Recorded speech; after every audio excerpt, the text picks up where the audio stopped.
Welcome everybody back to another episode of Sales Unscripted. My name is Brian Neal. And I'm Margaret Henny. And we are here every week for your listening enjoyment, talking about everything. If you're getting the vibe of the podcast, as we're starting to find the vibe, you realize that it's unscripted. It literally it's unscripted. is everything. It's unscripted. And we were just talking, and we had this epiphany moment. Yes. This epiphany moment. And Margaret said she wanted to say it on the podcast so we can say how it is in Spotify. Yes. Okay? Yes. Okay. So, that's a good to idea. set it up, if you listen to the last episode, if you didn't go back and listen, we were talking about, in our youthful days, there's a place in Indianapolis where we both live called Broad Ripple, and it's a little place where bars are, where lots of, call it 21 to 28-year-olds-ish hang out and go to bars. Yep. Everybody's got Broad Ripple stories. If you live in Indianapolis, you know what we're talking about. So one of the bars is a dance club. There's like 3 little dance clubs, and we were asking which one do you go to, and Margaret said, do you ever go to the Mine Shaft? I said, that's my place.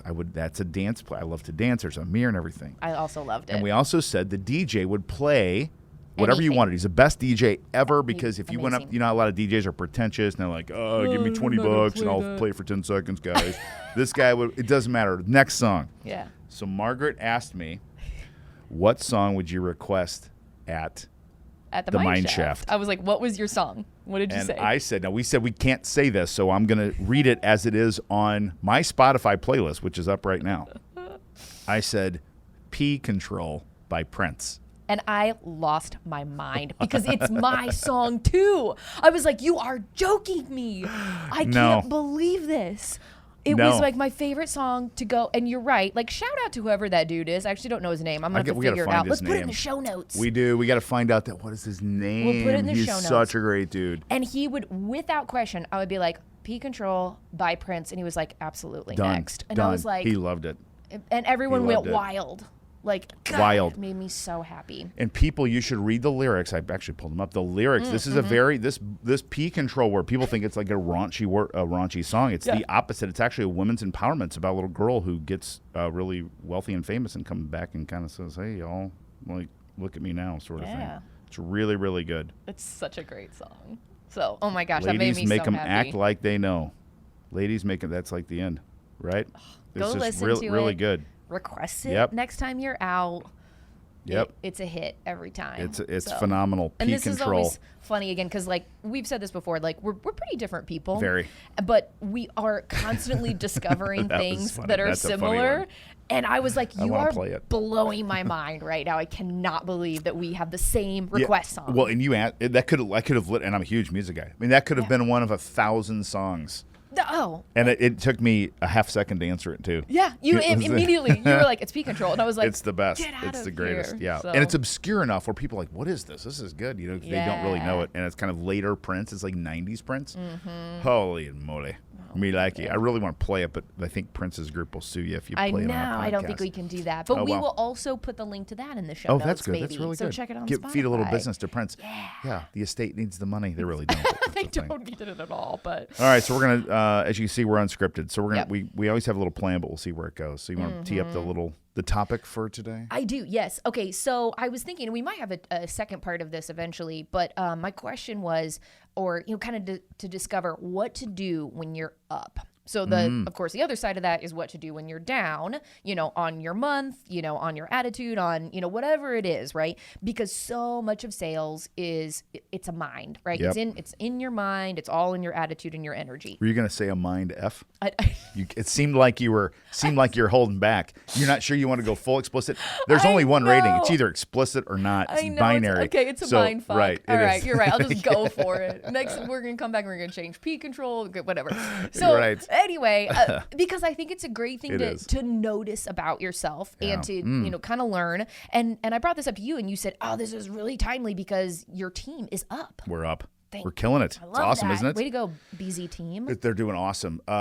So let's go. Here's what I want to talk about first is let's go normal with I loved what you said, noticing. That's one of my favorite words. If you're listening to this and you're a salesperson, I want you to take Margaret's little word there, not fuck. Take the word notice. I want you to notice things. We have to learn to notice things about ourselves before we can manage it. And I think this is something that's not taught very well. Yeah. Notice things that you do, things that you don't realize you do, blind spots, things that you do know you do, and you like kind of look by them. Yep. But I think noticing your habits when things go well. Yeah. Notice your habits and even more important, notice your thoughts when things go well. Oh my gosh, you like, Right? yeah, this is like, I wrote a bunch of good. notes in my car right before is this, good. and this is like exactly Good, where I was huh? going, so I love it. We're Yes. vibing. So the normal thing that I see, two things that are not necessarily good when people are doing well. Yeah, tell me. One is I can relax, right? I've noticed this about myself. I can breathe a little bit, have some space. And that thought and that feeling translates into all sorts of things. Yeah. Behavior, coming a little late, leave a little early, Yep. loaf around. I like to notice or say that some people become professional visitors in the office. You know what I mean? They like, hang out. Like, hey, what are you doing? Like, I'm working Yeah, and because they'll I'm come not over up and bother you. 120% Yeah, to quota exactly. you more. Yeah. So then, so Well, that's good. And other people will support that too, because if other people are of the mindset, they'll be like, "Well, you can just really coast, man." Totally that right. Must, that Totally, must feel they feed good. it. Yes. So, They feed it. You don't have to feel that pressure No. anymore. Which Yes. you don't have to feel that kind of pressure. Yes. But okay, I'm sorry. So you keep going. Well, What I else want to happens? know. So there's an opposite reaction I get from people, and I wonder if you can guess what it is when things are going well. That like if you're up and someone else on your team is not. No. So if I'm up, I said there are kind of two reactions, kind of, and I'm broad brushing this, but Okay, yeah. one reaction is I get to relax, it's good. There's a total opposite reaction. What do you think it is? I don't know. Take a Is guess. it the one that like I want to recommend, or is it just completely different? I would probably not recommend. I wouldn't Okay. recommend this. Okay, tell me. Some people expect things to go wrong when they're going right. Oh, Some people go, interesting. well, it won't last forever. And they discount, you know what I mean? Yeah. Well, yeah, that's this month, but just wait. I got another month. It actually gets worse because it's almost like they have farther to fall. Yeah. Like, oh my God, now I'm here. Now I've shown everybody that I can do this. Now the expectation is going to be even heavier than it was before, and they get even more stressed out. Yeah, that's so true. Does that make sense? I think when that happens is when they're more worried about what other people think about them than what they're worried or how they Yes. want to perform, because that's a lot more about appearances and expectations from other Yes. people. Yes, so yes, that's yes. bigger work to let go of. But yeah, I totally get Noticing. it. Isn't that interesting though? And Yeah. do you ever do you know people that are this way? Absolutely. Well, it won't last forever. They want to negativize. That's not a word, right? They want to negate any positive thing in their life and going, I'm very happy right now. Yeah. I'm very happy I'm in this moment, or I have this thing happen, or I have had this great month. I'm feeling very good. Feeling grateful, Yeah. or also like it's a great moment actually to feel Get that. grateful and proud. Like those are good things to feel. You're like, man, I worked to get here.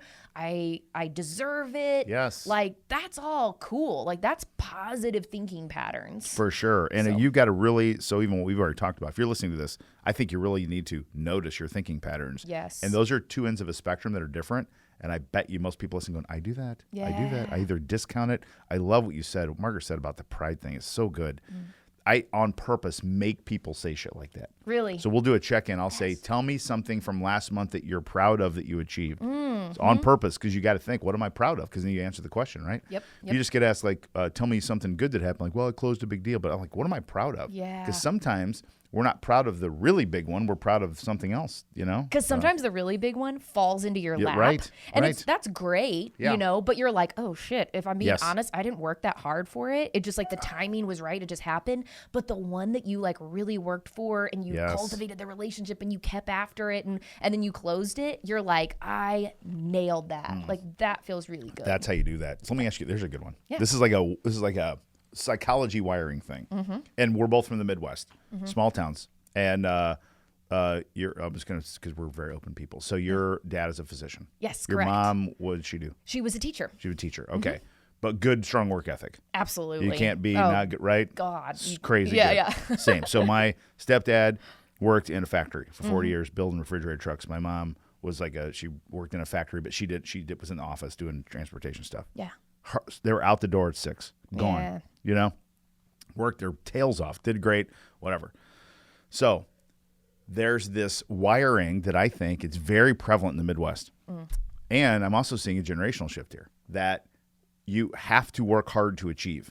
It's impossible to achieve anything if you don't work hard. Okay. And so in sales, we think, well, just land it in my lap, so it doesn't really count, or Yeah. anything like that. Or we as leaders, sales leaders, go, it's all about the calls, man. Got to make the calls. Got to put the time in, you know? Well, activity. maybe if it came in sometime before noon, your numbers might be a little higher than they are. You know Yeah, what I mean? That's right. me being me. Yeah. So let's talk about that a little bit. Yeah. Do you think work ethic is correlated, positively correlated, and to what degree with sales results? You are really getting into some old family dynamics with me. This is great. This is the Bryan and Margaret I know, psychology. Should we have like a couch that one of us we need should some lay down tissues and- for sure. Okay. Here's the tissues. I mean, okay, so everything's on a spectrum, right? Yes. So it's never just black or white one way or the other. I absolutely think that there is incredible value in hard work. Okay. However, I also think that people have value leaning into something that comes really easily and naturally, and it may not feel like work. And here's what I'll say about that. When I left here, we had done a webinar that is like kind of the antithesis for this podcast. We had so much fun. We vibed together. Yeah. I left buzzing. I was like, oh my God, that was so much fun. I was really anxious to get back to work because I was like, I wasn't working. I was just screwing off and having fun. And that was a great time. And I was like, I got to get back to the office and start doing stuff. And then I was feeling guilty that it came really easily and wasn't hard for me, but it still was great. Yes. So that's something that I kind of have to struggle with. If it's not hard, I'm like, I'm not working hard enough. Interesting. Yeah, That's so, great. That's hard wiring, isn't it? It is. It's Yeah. very Midwest. It's very Midwest mentality. Like It you have is. to struggle in order It's on for purpose. it to be worth it. Totally. But I don't think that that's always true. On the other side, hard work I think is incredible. And Dr. Fred Henney would kill me if I said anything otherwise. That's funny. So. And we got to have our parents love us our whole lives. So we have to do those things, don't we? That's really interesting. So I had a balance. So this is interesting. This is good noticing stuff about your family of origin. Yeah. We're getting deep on this I Unscripted love it. podcast. How does my family of origin impact my sales results and my behavior as a salesperson? Interesting thing to examine.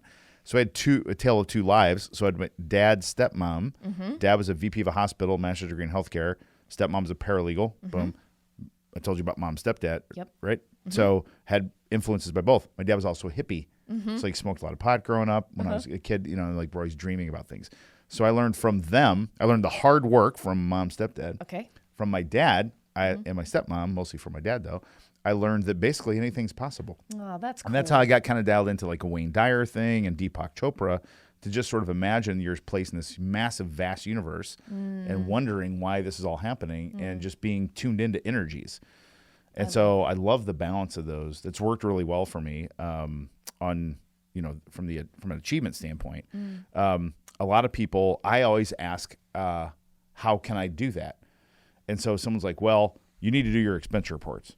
Okay, that's a true story. Yeah. So I hate doing expense reports. They're the worst. So most people that work for a company, so I work for a company, a huge company based out of New York that puts on football games. Yeah. Right. Puts on football games. Yes. Okay. And we have to do expense reports. Yeah. Okay. Right. Yeah. I hate those things. So I pay a kid. Yeah. Right. I pay a kid. Maybe I've said this on the podcast. Maybe not. I pay a kid $750 a year to do all my expense reports for me. Amazing. But most people don't think that way. Yeah. They that's just so suffer true. through it. They're like, oh, this is such a pain in the ass. Got to do this. This program's hard to work with. Yes. And duh. And my brain goes, okay, I just don't want to do that. Yeah. I just did it this morning. We've got to do a bunch of like banking. I've got like multiple companies, so I got these LLCs and stuff. And I've been like delaying going to the bank to set all this shit up for like 2 years. Steph's all over me. My wife, who's also our CEO, and she's so frustrated. I'm like, you know what? Call our accountant. I'll sign a power of attorney and they can go do everything for me. Yeah.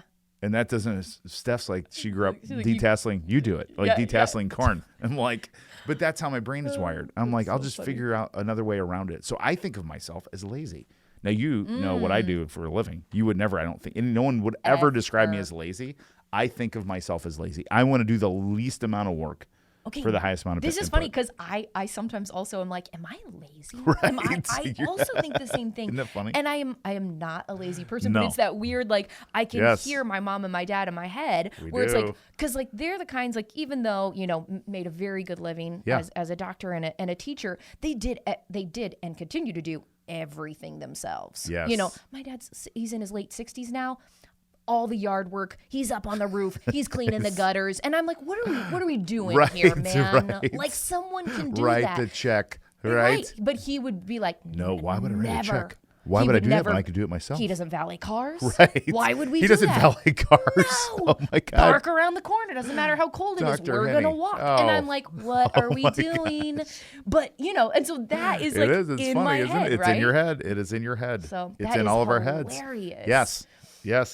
It's very, very true. And so I think back to the topic, unscripted. We're really good at this unscripted We are thing, good aren't at we? unscripted part. So we go family of origin back to how, but it all plays a role. I think one of the good, and I love the noticing thing, is you're like if you're listening to this, you're kind of sitting there going, oh my gosh, my mom and my dad are in my head in my sales job, aren't they? Right? Same deal. Like you want to make your parents proud. Yeah. And your parents may not understand. They don't know what you do. Maybe your dad's a doctor and a teacher. Right. They don't Very understand distinct. sales, like, right? Maybe your everyone business or knows what a marketing. doctor does. Everyone knows what a teacher does. Yeah. But when I say I'm in software sales Right, and marketing, right. they're like, what do you mean? Like I still have friends. It's like Chandler on Friends. Really no one could figure out what he did exactly. And all your aunts, and they're asking your mom and your dad, like, so what does Margaret do? I don't know. It's like a TV thing. It's like a video thing. Something with email. I'm not sure. Something with email. Yeah. And there's like video. It's going well. It's going very She well. says it's going good, and It's all that she's matters. got It's seriously, they just want your kids to be okay. Don't That's they? it. That's it. Yes. So. But I think can we go back to this topic? Yes. Okay. So that's what I was. My part of my point with it that I always love to encourage. I have to tell myself as well as other people on my team when things are going well. My very first piece of advice, I'm like, lean in close, pile it on. Absolutely. Pile it on. That's it. Do not let off the gas because there is a magic, and this sounds super woo. There is a magic to what's going on when things are going well. It's like it is your confidence. It's in your voice. Other people can hear it. So instead of being like, man, my month is going really well, I get to chill a little bit. This is when you need to like rev it up and keep going. That energy is real. Yeah. And it's real. Like if you listen to Deepak Chopra or Wayne Dyer or study quantum physics and mechanics and stuff, it's real. It's actually vibrations of energy that are in your body, and they go up and they go down, they oscillate, and it's real. It's very real. We have all had it. We'll go back to the mind shaft, right? Yeah. When in the single days. Some days you're there, you're like, I got a lot of options here. Lots of Some options. days you go there, you think you're looking awesome, hot, like you're kind of on it. P control's on, you got your drive, and nothing. No. Nothing. Everybody keeps turning away And that's when back. you're like, I got to move. They got to do something. I got to go to a new city. There's not enough people. I got to move. I thought you meant move on the dance floor. No, that too. no. Sometimes I'll be like, "There's not Let's enough go get a people, drink. and There's then, something here. We gotta go. It's true. We gotta You go. bet move like out of town. That's funny too. So No, but you got to do something. But that's a good lesson. You got to change your environment to get that energy changed. And so we teach the same thing. I add something to it. So my two things, I say pile on. Glad you said that. Yeah. The second one, I say take risk. Oh, take yes. risk because now you've got a place where it's okay that if things don't go well. And so risk means certain things to certain people. It could mean the size of a deal. It could mean, how you navigate reaching through out to somebody whatever. you didn't think you had a chance with. Yes, all those. Pile on and take risk becomes your mantra when things are going really well. Because that everything oscillates, it will come back down. It'll revert to a mean, and so you go in flow. We like that's what I like to think. You're in flow, so you stay in flow as long as you can. If you watch surfers, I don't surf, but if you watch it, they ride the wave as long as they can. Eventually, the wave stops. They get back down, they paddle back out, and they do it again. It's the same thing. I like that. Catch a really big wave though. If you watch surfing, it's like really cool. Like, it's a great wave, and they ride it all the way in. And every wave ends, doesn't it? Every wave ends. It does. It of always course. ends. And then you're gonna have to, And your and waves you're gonna end. do the work to. I Do love the work, this, right? to paddle your ass Paddle back out. out there, right? And then Paddle eventually, out. like you're ready to catch that big one again, but you got to keep it going. So, and I also, just in terms of noticing, this is really lame, but I took notes. I'm a big note taker, Oh, that's guys. good, yeah. But it's really helpful to me because I was like, what happens to me when I'm up? Oh, I really recommend that you guys, again, on the noticing, write it down. So just that's like good. what's happening. So for instance, I have an abundance mindset. yes. Jealousy and envy turn down for me because Oh, I'm nice, not nice. worried about anybody Yes. else. I got Yeah. a lot of energy. I'm super willing to help other people. Yep. And then also there's personal things. I reach out to loved ones more. Oh, that's nice. Yeah, Very I nice. don't know what it is. There's just like weird little quirks that happen What's your for dad? me. Did you say Frank? What's your dad's name? What's your dad's name? Fred. Fred. Fred. Yep. Reach out to Fred. Yep, Say, Dad. yep. It's Marg. Yeah, I'm Say, I love killing you. it. It's great. Killing it, Doing great, Dad. Dad. You're proud of me. So that's one other thing I would actually really add to you good. when you're working on a team too. When you're up, be generous with your energy for other people because you're going to want that from them at some points too. And when it's flowing out of you, just let it, that can spill out to other people in really positive ways. So just be generous with that, I guess. That is such good advice. Thank you. I didn't even think about that. Thank you. And you do, and it's a karmic boomerang, right? So you're taking energy that you have and you're putting it out to others. And now it's in play, not it's oscillating around, it's moving around. It's very, what do you say? Woo? It's very woo. Woo. It's very like woo. that. I would even argue, so I'm going super tactical on that one. I'm going to say if you're having a great month, take a couple of medium opportunities, not bad ones, medium ones, and give them to somebody else to work. Oh, I love that. So you know what? You take this one. And you're not like patting them on the head. You know what I mean? You're not, right. You're not patronizing. You're trying to be giving. Like give of what's already come to you. Like, hey, why don't you take this account or do this or take that? People, that just piles on even more. Yeah. It's just such good energy to do. That's really, really great. And I love the idea of calling other people that you love when things are going well. Yeah. I did the same thing. It's really, really great. And people will do different things too. Like I also notice like my workouts are easier. Like I'm so much more excited to get in the gym. Yes. And it sounds like it's unrelated, guys, but it's not. If you notice all those things, because then you can also try to, this doesn't always work, but you can try to manufacture up by noticing the things that you do when you are up and be like, okay, when I'm up, I call my family, I call my loved ones, I work out more, I'm more generous to other people. Huh. So if you try to do that, it might be a good way to try to manufacture that positive mindset and get back in it when you're not up, which is what we'll talk about in one of I think we'll do that. Yeah, ones. we'll do the what to do when you're down deal too. That's really, really great. There's the band Sublime. Totally. The band, so they have a song called Paddle Out. Oh, really? I've never read the lyrics to Paddle Out, but I loved that analogy that kind of popped out of there. I just got an idea. What? We have to start a playlist. Oh! We're going to start a Sales Unscripted playlist. Sales Unscripted playlist. Let's done. go. You Spotify or? I'm Spotify. Yeah, me What too. about you? Team Spotify all day. I know, me too. I don't know how people aren't. My boyfriend just told me he's switching. Why? I don't know. I think he said, did you know that Amazon Music, I didn't know it was a thing. Yeah, I knew this. Okay, apparently it comes free if you're a Prime member. Yes. Okay. Hang on. Time out. Okay, tell me. I love your boyfriend's a very smart man. I love when people say, well, no, it's free if you're Prime. Do you know how much Prime costs? $135 a month. It's not free, man. True. It's just shifting a couple dollars over to one of their plays. plays. It's free? Because I pay for Prime, baby. Exactly. That's why. And they just increased Prime by 25%. Yeah. So he's now paying. But anyways, go ahead. Yeah. Not dissing your but boy. I was like, we all do that, don't we? I was no, it comes with it. It's free. It's free. And I was like, I don't care if it is free. I really love my Spotify. Yeah, and same. so I was like, I'm like, okay, let me know how it goes. If you're an audio snob, Amazon Music does provide the now I think it even went up again, the 4-level, 5-level, like 3-dimensional audio quality. The I don't know what it's called. For like if you have super high-end headphones, and See, Derek would love that shit. That could be part of it too. Because I have a friend who's all in on Amazon because of that. Because he's a real audio snob guy. He's got like $900 headphones that he listens to music through for music. So I love that there's something for everyone. There is, isn't there? Right? You know, there's like Coke and Pepsi. I just have a lot of work in my Spotify. Yeah. That I'm going to give like a playlist and stuff like that. I would never give it up. A lot of work in that. I just love it so much. All right. Well, that's great. Another Sales Unscripted. What to do when you're down. We will talk to you next time. Maybe about what to do when you're up. Maybe not, because we're going to figure out what we want to talk about. Because it's unscripted. Because it's unscripted. Okay. See ya. Bye, guys.